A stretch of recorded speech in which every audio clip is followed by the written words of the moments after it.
Hi, to turn on and off 5G network on Samsung Galaxy S25, just go in phone settings first, and of course make sure that SIM card is inserted in the phone. For that, you can just swipe down and make sure that you can see this network provider.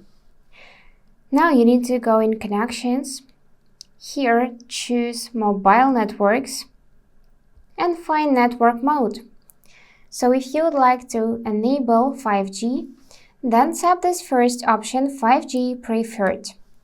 And after that, you would see 5G icon in the status bar. But now we cannot see it because I turned on Wi-Fi. So let's turn it off.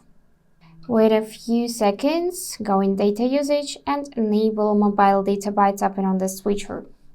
And now you should see this 5G icon in this upper right corner. Let me show you it closer. So this one, 5G. And if you want to disable 5G, then go back in mobile networks, tap network mode, and choose 4G, for example. And that's all for today.